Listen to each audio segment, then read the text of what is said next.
The air in the Denver VA hospital waiting room smelled of antiseptic and stale coffee, a mix that clung to my nostrils like a memory of field rations. I shifted in the hard plastic chair, my worn-out knees creaking louder than the chair itself.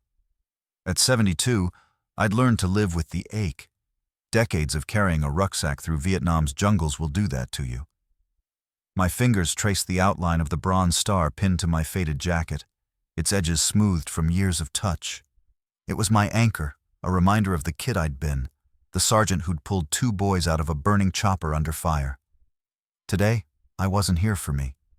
I clutched a small envelope in my hand, a letter I'd written to a young vet I'd met last month, a kid fresh from Afghanistan, lost in the haze of his own scars.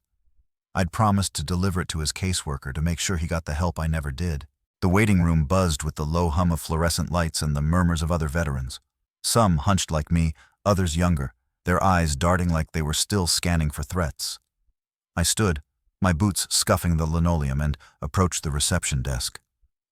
The clerk, a wiry man in his 30s with a name tag reading Todd, barely looked up from his computer. His tie was too tight, his smirk too quick, like he'd already decided I was just another old man wasting his time. "Excuse me," I said, my voice steady but rough like gravel underfoot. "I need to drop this off for Private Daniel's caseworker. It's important." Todd's eyes flicked to my jacket, lingering on the bronze star. His lip curled, just enough to sting. "That thing real?" he asked, leaning back in his chair, his tone dripping with skepticism. "Looks like something you'd buy at a flea market." The words hit like a slap. My chest tightened, but I kept my face still, a trick I'd learned in the service. "It's real," I said, holding his gaze. "Earned it in '69. Now about that letter." "Whatever, Pops," he cut me off, snatching the envelope. He tossed it onto a cluttered pile like it was junk mail. "Caseworkers are backed up. Might take weeks. You know how it is. Too many of you guys coming in here expecting handouts." The room seemed to shrink, the murmurs fading as heat crept up my neck.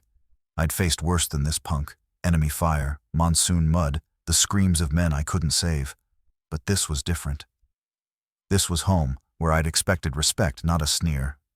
I leaned forward, my hands gripping the counter's edge. "That letter's for a kid who's struggling. He needs it. You gonna do your job or not?" Todd laughed, a sharp mocking sound that drew eyes from the waiting room. "My job?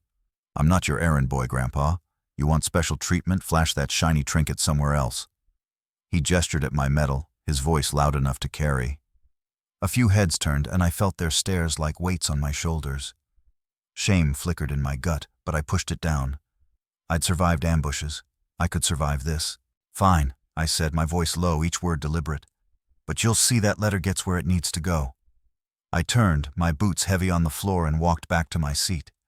The envelope sat on that pile, buried under forms and folders, and I couldn't shake the image of that kid waiting, hoping someone cared enough to help. My fingers brushed the bronze star again, its cool metal grounding me. Todd thought he'd won, but he didn't know me. He didn't know the fight I'd carried for decades, the one that started in the jungle and never really ended. As I sat, an older woman across the room caught my eye. Her silver hair was pulled tight, her hands folded over a cane. She gave me a small nod, her eyes sharp with understanding. She'd seen it too. The dismissal, the disrespect. I nodded back, a silent promise to myself. This wasn't over. This is just the start of a story that'll grip you. Stay tuned to see how this injustice escalates. The Denver VA hospital's parking lot was a gray slab of concrete baking under the midday sun, the kind of heat that made my old jungle boots feel like they were melting into the asphalt. I leaned against my rusted pickup, the bronze star on my jacket catching the light as I replayed Todd's smirk in my head. That clerk's words, his casual jab at my medal at my service, burned deeper than the shrapnel scar on my thigh. I'd faced down fear in Vietnam, but this was a different kind of ambush, one that left me raw, questioning if I'd been naive to expect better from a place meant to serve us. I was about to climb into my truck when my phone buzzed. It was Maggie, my old neighbor and the closest thing I had to family since my wife passed. Her voice crackled through, sharp and urgent. "Jim, you need to see this. Check your email, now." Her tone didn't leave room for questions, so I fumbled with my ancient flip phone, squinting at the screen. She'd sent a link to a video posted on some local news page. The title hit me like a gut punch. "Veteran shamed at VA hospital, caught on camera." My heart sank as I pressed play. There I was, grainy but unmistakable, standing at Todd's desk. The video, shot by someone in the waiting room, caught every word of his mockery, calling my Bronze Star a flea market trinket, dismissing the letter I'd brought for that struggling kid, Private Daniels. The clip cut off just as I turned away, but the comments below were a wildfire. "Entitled old man," one read. "Probably faking his service," said another. My hands shook, not from age but from a fury I hadn't felt since the war. I'd fought for these people, bled for them, and now they were tearing me apart online. I called Maggie back. "Who posted this?" I asked, my voice tight. "Some bystander," she said. "It's got thousands of views already. Jim, I'm so sorry. That clerk's a disgrace, but this is bigger. You gonna let this slide?" Her words lit a spark in me, one I thought had long gone cold. "No," I said. "I'm not." I hung up and drove to the community center where I volunteered, the one place I felt useful. The center was a squat brick building, its walls plastered with flyers for vet support groups and job fairs. Inside, the air smelled of old wood and fresh paint, a mix that always steadied me, but today even that felt off. A couple of younger vets at the coffee station glanced my way, their whispers sharp as knives. They'd seen the video too. I found my friend Ray, a retired Marine who ran the center's outreach program. He was 68, built like a tank despite his bad hip, and his eyes narrowed when he saw my face. "Jim, you look like you're about to storm a bunker. What's going on?" I showed him the video. His jaw tightened, and he slammed his fist on the table, rattling the coffee mugs. "That clerk's got no idea who he's messing with," Ray growled. "You saved lives, Jim. That medal's no trinket, and that letter you tried to deliver? That was for a kid who's drowning. This ain't just about you, it's about all of us." Ray's words hit hard, stirring memories of the men I'd carried through fire, the ones I couldn't save. I'd written that letter to Private Daniels because I saw myself in him, lost, angry, forgotten. Now Todd's disrespect and that viral video weren't just humiliating me. They were burying that kid's chance at help under a pile of public scorn. My doubt, the shame that had crept in, started to burn away, replaced by something fiercer. I wasn't just fighting for me anymore, but the VA wasn't done with me. That afternoon I got a call from a hospital administrator, a woman with a voice like polished steel. "Mr. Carter," she said, "we're aware of the video. We'd like you to come in tomorrow to discuss this incident. For clarity, please refrain from further public statements." Her words were careful, but I heard the threat underneath. They weren't calling to apologize. They were circling the wagons, protecting their own. I gripped my phone, my knuckles white. "I'll be there," I said, my voice steady but laced with something they wouldn't expect. A soldier's resolve. As I hung up, Ray clapped a hand on my shoulder. "You're not alone in this, Jim. We've got your back." Behind him, a few other vets had gathered, their faces a mix of anger and pride. The center's bulletin board, usually cluttered with flyers, now had a new addition, a printed screenshot of the video's title with "We Stand with Jim" scrawled across it in marker. I drove home as the sun dipped low, painting the Rockies in shades of fire. My hands gripped the wheel, my Bronze Star glinting in the fading light. Todd in that video had lit a match, and now the flames were spreading. I didn't know what tomorrow's meeting would bring, but I knew one thing. I wasn't backing down. We're on the edge of something big. You won't want to miss how this fight turns the tables. The Denver VA hospital's conference room smelled of cheap air freshener and bureaucracy, a sterile contrast to the jungle sweat and gunpowder I'd carried in my memories for decades.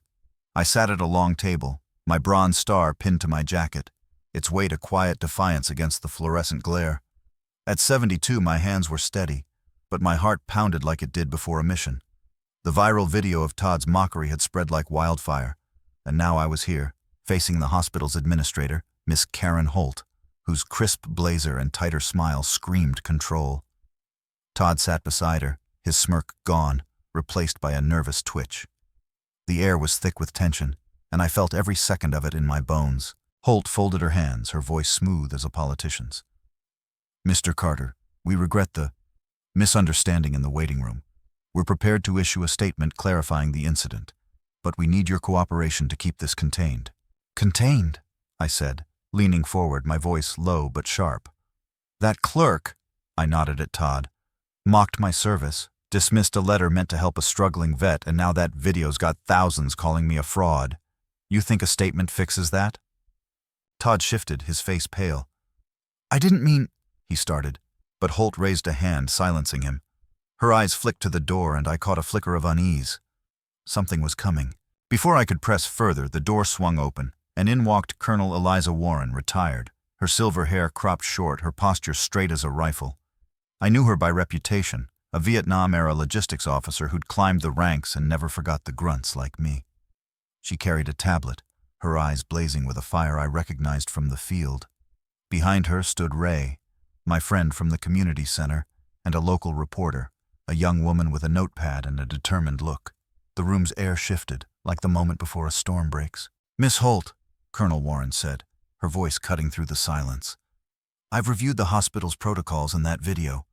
Mr. Carter's treatment was a disgrace, and it's not an isolated case. I've got statements from a dozen veterans about similar disrespect here. She slid the tablet across the table, displaying emails and testimonies, each one a dagger to the VA's polished facade. Holt's smile faltered. Colonel, we're handling this internally. No, Warren interrupted, her gaze locking onto Holt. You're not. I've contacted the regional director, and this facility's under review. Mr. Carter's letter for Private Daniels? It's being delivered today, and that young man's caseworker is already on it. She turned to me, her eyes softening. Jim, your fight woke us up. You reminded us what we're owed. My chest tightened. Not with anger now, but with something else. Pride, maybe, or the ghost of the soldier I'd been. I stood, my knees protesting but my resolve ironclad. This isn't just about me, I said, looking at Todd, then Holt. It's about every vet who walks in here and gets treated like a nuisance. You forgot who we are, what we've done. Todd's face crumpled and he mumbled, I'm sorry, Mr. Carter, I didn't know. His voice was small, but I didn't care for his regret. I cared about the kid who'd get that letter, about the vets who'd face one less sneer because of this. The reporter scribbled furiously, her pen a quiet drumbeat. Mr. Carter, she said, this story's going national. People are rallying behind you. Social media's blowing up. #StandWithJim is trending. She showed me her phone, a flood of posts from veterans, families, even strangers. Their words a chorus of support. My throat tightened. I'd carried that bronze star for decades, a private reminder of my worth. Now it was a beacon, and I wasn't alone. Holt stood, her composure cracking. We'll implement sensitivity training and review our staff protocols, she said, but her words felt hollow, a scramble to save face. Colonel Warren nodded, but her eyes said this was only the start. Ray clapped my shoulder, his grin wide. Told you, Jim, you're a fighter. As we left the room, the waiting area outside erupted in applause. Vets, some in wheelchairs, others leaning on canes, stood and clapped, their faces a mix of anger and hope. The woman with the silver hair from that first day was there, her nod now a full smile. I stopped, my hand brushing the bronze star, and felt the weight of their eyes. Not pity, but respect. For the first time in years, I stood taller, the pain in my knees forgotten. A week later, I sat at the community center, a cup of coffee cooling in my hands. The news had run the story, and the VA issued a public apology promising reforms. Todd was reassigned, pending retraining, and Private Daniels got his letter, and a caseworker who actually listened. I wasn't naive. One fight wouldn't fix a broken system, but it was a start. Maggie stopped by, sliding a newspaper across the table. You're a hero again, Jim, she said. I shook my head, but inside, I felt it. A spark of the man who'd carried his squad through hell, now carrying a new mission to remind the world what veterans are worth.